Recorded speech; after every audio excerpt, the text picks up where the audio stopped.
How many of you, if found out somebody murdered one of your family members, you would want the death penalty on that person, particular person?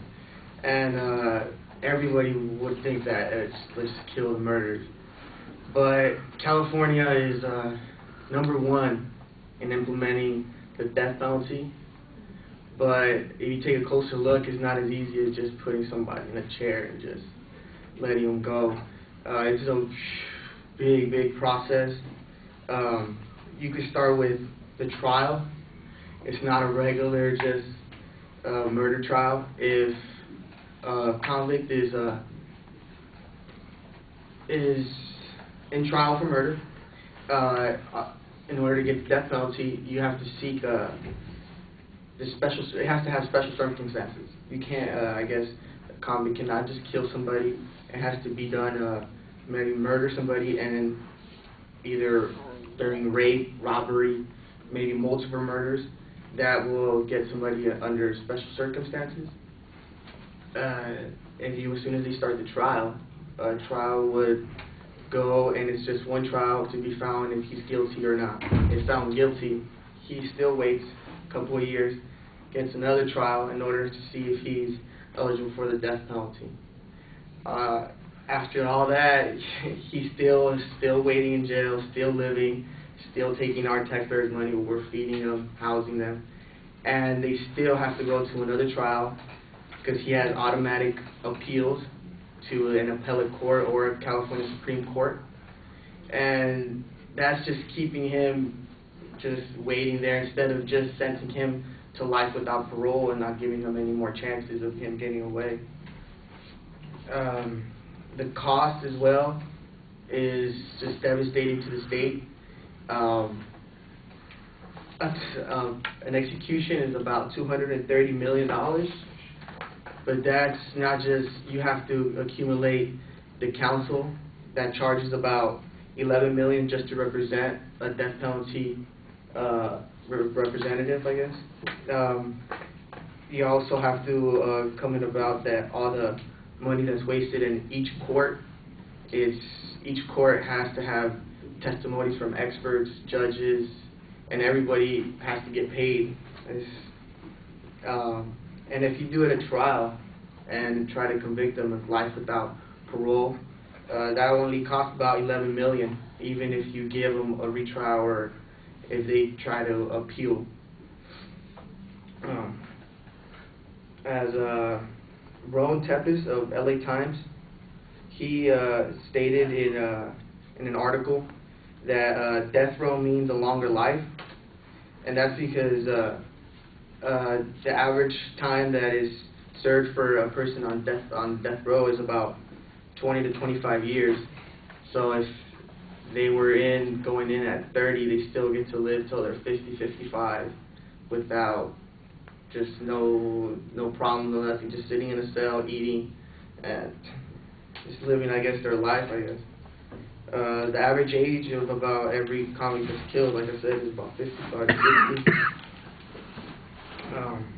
The last person, I guess, that you could just remember was, Tukey Williams he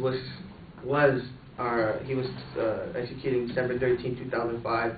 Many people were saying we had to give him another chance, but that's a good example because he didn't give another chance to the three Chinese family members that he just killed just for $35. So I guess many people say that we should give him a second chance and this and that, and those are the people are it's a union, ACLU, it's the American Civil Liberties Union, and according to them, every inmate deserves a second chance, and the death penalty is violating a person's 8th Amendment, which is the cruel and unusual punishment. If that's the case, I guess that we should just, as a state, just leave them in jail, don't even seek the death penalty, because Los Angeles, the city of Los Angeles, has sentenced, in 2009, has sentenced more people to death than any other state, including Texas, which that is the leading state in sentencing people. That's with the budget crisis, I guess, that California is facing right now, and they still, I guess, go and sentence more people knowing that the cost is going to cost them. It's just, I guess, digging a bigger hole for them, and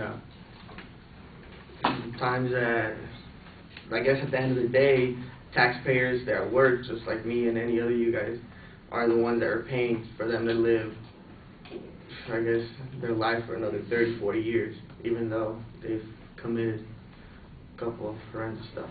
So, I guess that's it.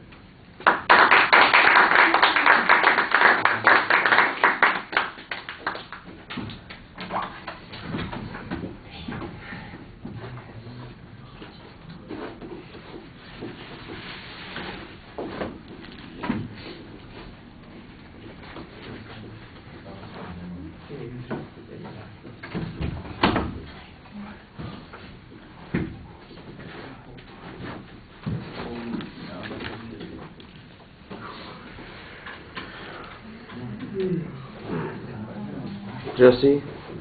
He's not here, okay.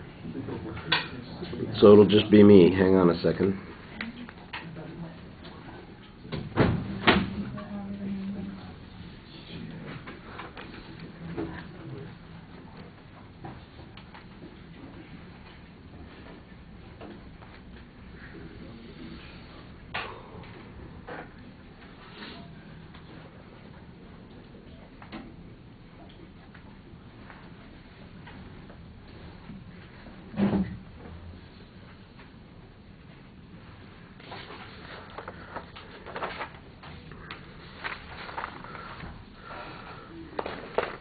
All right, Marco, we know what the subject is right away, but I'm not sure that your point of view ever becomes as clear as it needs to be.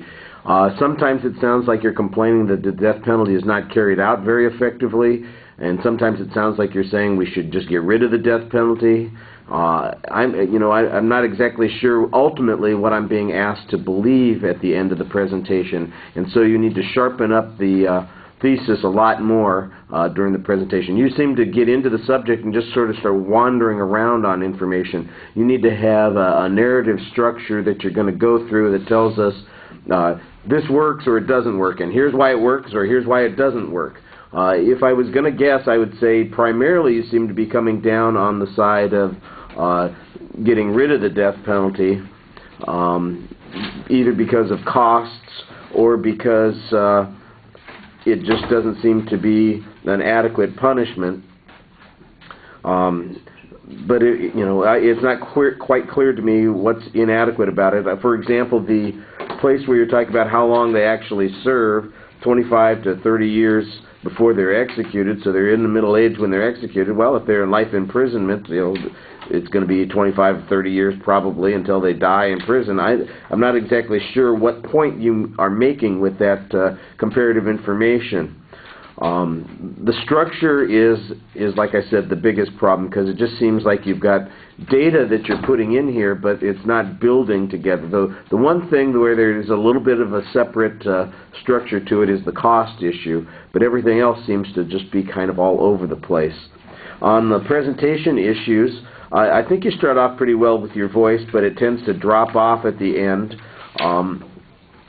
You do have a tendency to look down while you're speaking, but I did see you making contact with the audience on a fairly regular basis, but it's one of those things where it seemed like it was more furtive. You're kind of looking up at people occasionally instead of looking at them and maybe looking down occasionally. You're doing the opposite direction, and I think you want to kind of reverse those sorts of things.